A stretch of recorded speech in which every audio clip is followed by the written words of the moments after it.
जय श्री राम दोस्तों। हम आम जनमानस के परेशानियों पे चर्चा करते हैं या बात करते हैं, इसलिए आप लोगों को लग रहा है पसंद नहीं आ रहा है बात। आप लोग को वही वीडियो पसंद है जो पवन सिंह कहते हैं और खेसारी लाल यादव या गुड्डू रंगीला, मनोज तिवारी, रवि किशन और अभी नयका ट्रेंडिंग स्टार मनी मेराज, जो आप लोग वीडियो सुनते सुनते बीप बीप बीप का आवाज़ सुनते हैं, वही देखने में मज़ा आता है। जो जरूरी चीज़ है उस पर चर्चा है तो इससे आप लोग भाग जाते हैं। भागिए नहीं, पूरा सुनिए। आज का जो विषय है ये है कि सरकार हम लोगों का कितना ख्याल रखती है। इसी विषय पे हम लाइव भी आए थे, पर नेटवर्क में कुछ प्रॉब्लम होने के कारण लाइव सक्सेसफुल हो नहीं पाया, बात पूरी रख नहीं पाया।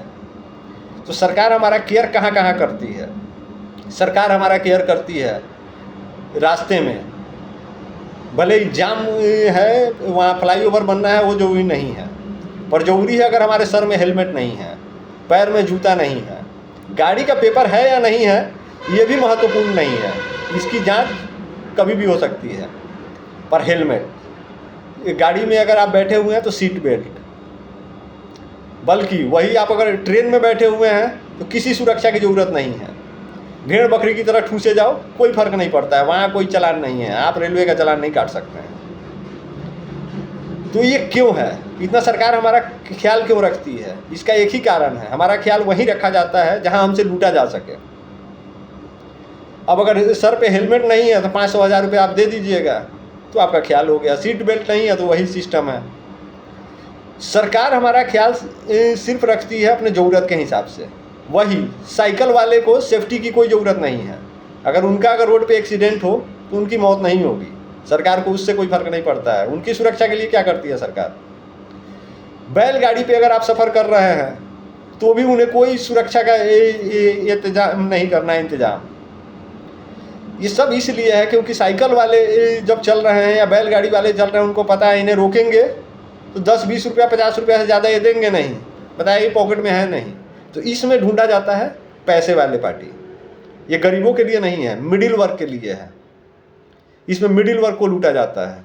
और ये सब लूट खसोट तभी होता है जब कोई सरकारी खर्चा एकाएक सामने आ जाए, जैसे चुनाव आ जाए या कोई नेता का कोई भाषण वाषण अगल बगल में होना हो, रैली वैली होना हो, तो इस समय इस चीज़ का लूट खसोट होता है। जबकि मिडिल क्लास या लोअर क्लास को, इसमें भी आप देखिएगा जो नंबर 1 पे हैं, जो फॉरवर्ड क्लास है, उनका कोई चलान नहीं हो सकता है। BMW से जा रहे हैं तो पुलिस वाले हाथ भी नहीं देंगे, उसे चेक करने की ज़रूरत नहीं समझेंगे। पर मिडिल क्लास और लोअर क्लास को इसमें हरास किया जाता है। और मिडिल क्लास और लोअर क्लास को सरकार को जहाँ देखना चाहिए वहाँ देखती नहीं है। हमें चाहिए स्वास्थ्य सुरक्षा, हॉस्पिटल का बढ़िया व्यवस्था हो। वहाँ हम जाएंगे तो मतलब 2 घंटे लाइन में लगेंगे, 4 घंटा पर्ची भरेंगे, उसके बाद पता चला बेड नहीं मिलेगा तो फर्श पे ही इलाज चालू हो जाएगा। वहाँ सरकार को हमें सुरक्षा देनी चाहिए, अगर सुरक्षा के दायरे में अगर वो हमारा हेलमेट चेक करते हैं तो। दूसरा, हम बेरोजगार हैं या भूखे हैं, बेरोजगारी से मर जाइए कोई फर्क नहीं पड़ता है, भूख से मर जाइए कोई फर्क नहीं पड़ता है। सुरक्षा के मामले में हॉस्पिटल में चले जाइए, स्वास्थ्य सेवा में हो, कोई फर्क नहीं पड़ता है। सरकारी दफ्तर में आप कोई अपना काम कराने चले जाइए, वहाँ आप एड़िया रगड़ते रगड़ते मर जाएंगे, आपका काम नहीं होगा बिना घूस दिए। तो सरकार इस सब चीज़ों में हमारा ख्याल नहीं रखती है। हमारा ख्याल सिर्फ उन्हें सड़क पे चाहिए। सड़क पे अगर हम दाएं बाएं चल रहे हैं तो हमारा चालान होना है। कोर्ट कचहरी में चले जाइए, वहाँ पूरे लूटे जाएंगे। किसी ने गलत केस भी कर दिया तो जाइए उधर झेल के आइए। तो इस तरह का जो है, सरकार हमारा अगर केयर कर रही है तो केयर उसको जहाँ जगह पे करना चाहिए वहाँ करना चाहिए। वो ध्यान दे हमारे शिक्षा पे, जहाँ मतलब टीचर आ रहे हैं उसका टाइम नोट कर रहे हैं, लेकिन जो नोट करने जा रहा है वही 2-400 लेके सेट हो जा रहा है। शिक्षा को बेहतर बनाइए। टाइम को 9 से लेके रात के 9 बजे तक पढ़ाने से बच्चा नहीं पढ़ लेगा। उन्हें जो आप भोजन दे रहे हैं उसमें से आधा बिक जाता है, उस पर जांच कराइए, उस सब जगह पे केयर कीजिए। रोजगार पे केयर कीजिए, लोग बेरोजगार हैं उस पर ध्यान दीजिए। ये बिना मतलब का जनता को लूटने का सिस्टम जो है, इसको थोड़ा ख़त्म कीजिए आप लोग।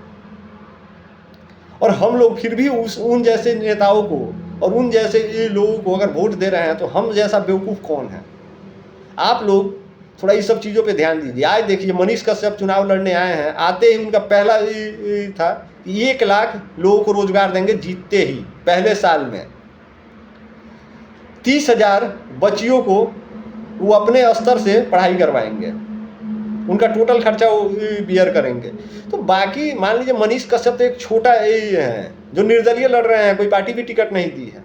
तो बाकी जो सांसद ये 20 साल से 25 साल से 30 साल से सांसद हैं, ये लोग अब तक क्या किए हैं? कभी आप लोगों ने पूछा इनसे? आप अगर पूछोगे तो पूछ दोगे कि हाँ कि ये हमारे जाति के हैं, तो जाति के नाम पे इन्हें सपोर्ट कर दीजिए। अगर जाति की ही बात है तो देख लीजिए अभी यूपी में राजपूत जाति से ही आते हैं, उनका पगड़ी उछाल दिया गया सिर्फ इसलिए कि वो चाहते हैं कि बिश्नोई उनके किसी का हत्या किया है, उस पर रवि बिश्नोई को सजा हो। रवि बिश्नोई खुल के बोलता है कि हम इसे मार देंगे, हम ये कर देंगे, वो कर देंगे, लेकिन कानून कहाँ है? उस पर क्या कार्रवाई कर रहा है? और मतलब जहाँ तहाँ हत्या हो रहा है उसमें नाम रवि बिश्नोई का आ जा रहा है। तो सरकार गुंडों को पालती है, नहीं पालने का कोई सवाल नहीं है। जो सवाल उठाएगा दबाया जाएगा। हम ही अगर ये वीडियो बना रहे हैं, इसमें 4 लोग ऐसे भी आएंगे जो कहेंगे कि आप बिल्कुल गलत बनाए हैं, ऐसा नहीं बनाना चाहिए, ये गलत है, वो गलत है। पर सही कहाँ है वो तो बोलना चाहिए, पर सही कोई नहीं बताएगा। गलती सिर्फ बताएंगे लोग, उसको सुधारा कैसे जाए ये बताने का किसी में हिम्मत नहीं है। सरकार के गलत फैसले पे भी तालियां बजा रहे हैं उन सभी लोगों को कहना चाहते हैं कि अगला नंबर आपका भी है, बेचैन नहीं होइए। जाति जाति का जो खेल खेल रहे हैं ना, काबिल लोगों को साइड करके और जाति को प्रमोट कर रहे हैं, तो आपके जाति के आप भले ही अगर आपके 25% आपका जनसंख्या है, आप सरकार नहीं बना सकते हैं। सभी जाति का समर्थन चाहिए, सभी का वोट चाहिए आपको। वोट आप जबरदस्ती नहीं ले सकते हैं, वो जमाना चला गया। तो अगर वोट चाहिए आप खुद जमीन पे आइए ना। आपके नेता कितने आते हैं आपसे वोट मांगने? आपके नेता नहीं आते हैं, उनके लोग आएंगे, उनके समर्थक आएंगे। नेताजी तो एसी रूम में बैठे हुए हैं, वहाँ से फंडिंग करेंगे और उनके मतलब जो प्रचारक हैं, स्टार प्रचारक हैं, जमीनी प्रचारक हैं, ये सब लोग प्रचार करेंगे। तो आप काम कीजिए, प्रचार करने की जरूरत नहीं होगी।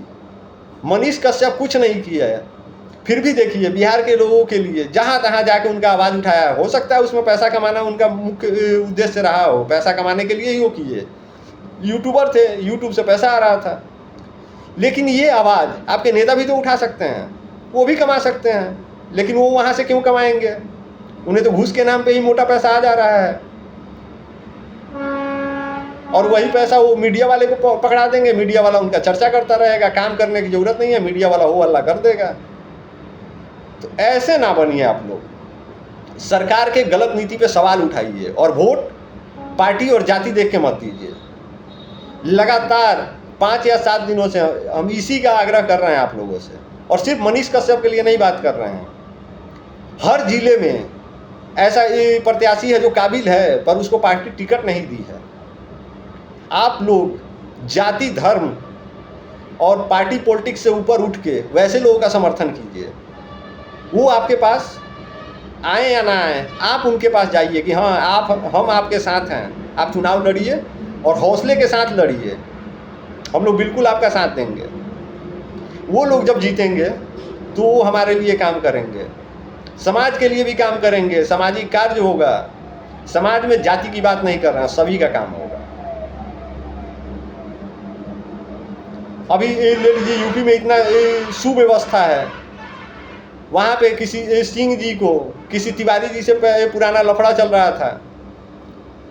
मतलब अभी जेल से निकले थे 5-7 दिन पहले, 4 लोग बैठ के बात कर रहे थे, उस बीच में गोली चली। पहला गोली लगते ही 3 लोग भाग गए, जो उनके साथ थे, बात कर रहे थे, अपने लोग ही रहे होंगे, भाग गए। और उसके बाद उन्हें पलट के 3-4 गोली और मारी गई। तो सोचिए हमारा कानून व्यवस्था कितना टाइट है।